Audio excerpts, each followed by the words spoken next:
بسم اللہ الرحمن الرحیم۔ حضرت بلال رضی اللہ تعالیٰ عنہ کا اسلام لانا اور سخت تکلیفیں برداشت کرنا۔ حضرت بلال حبشی رضی اللہ تعالیٰ عنہ ایک مشہور صحابی ہیں جو مسجد نبوی کے مؤذن رہے۔ شروع میں ایک کافر کے غلام تھے، اسلام لے آئے جس کی وجہ سے طرح طرح کی تکلیفیں دیے جاتے تھے۔ امیہ بن خلف جو مسلمانوں کا سخت دشمن تھا، ان کو سخت گرمی میں دوپہر کے وقت تپتی ہوئی ریت پر سیدھا لٹا کر ان کے سینے پر پتھر کی بڑی چٹان رکھ دیتا تھا تاکہ بے حرکت نہ کر سکیں۔ کہتا تھا کہ یہ اس حال میں مر جائیں اور زندگی چاہے تو اسلام سے ہٹ جائیں، مگر وہ اس حال میں بھی احد احد کہتے تھے، یعنی معبود ایک ہی ہے۔ رات کو زنجیروں میں باندھ کر کوڑے لگائے جاتے اور اگلے دن ان زخموں کو گرم زمین پر ڈال کر اور زیادہ زخمی کیا جاتا تاکہ بے قرار ہو کر اسلام سے پھر جائیں یا توپ توپ کر مر جائیں۔ عذاب دینے والے اکتا جاتے، کبھی ابو جہل کا نمبر آتا، کبھی امیہ بن خلف کا، کبھی اوروں کا، اور ہر شخص اس کی کوشش کرتا کہ تکلیف دینے میں زور ختم کر دے۔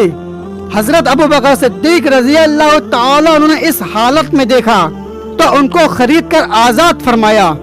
فائدہ: چونکہ عرب کے بت پرست اپنے بتوں کو بھی معبود کہتے تھے، اس لیے ان کے مقابلے میں اسلام کی تعلیم توحید کی تھی، جس کی وجہ سے حضرت بلال رضی اللہ تعالیٰ عنہ کی زبان پر ایک ہی ایک کا برد تھا۔ یہ تعلق اور عشق کی بات ہے۔ ہم جھوٹی محبتوں میں دیکھتے ہیں کہ جس سے محبت کی جاتی ہے اس کا نام لینے میں لطف آتا ہے، بے فائدہ اس کو رٹا جاتا ہے، تو اللہ کی محبت کا کیا کہنا جو دین اور دنیا میں دونوں جگہ کام آنے والی ہے۔ یہی وجہ ہے کہ حضرت بلال رضی اللہ تعالیٰ عنہ کو ہر طرح ستایا جاتا تھا، سخت سے سخت تکلیفیں پہنچائی جاتی تھیں، مکہ کے لڑکوں کے حوالے کر دیا جاتا کہ وہ ان کو گلی کوچوں میں چکر دیتے پھریں، اور یہ تھے کہ ایک ہی ایک ہے کہ رٹ لگاتے تھے۔ اسی کا یہ صلہ ملا کہ پھر حضور صلی اللہ علیہ وسلم کے دربار میں مؤذن بنے اور سفر حضر میں ہمیشہ اذان کی خدمت ان کے سپرد ہوئی۔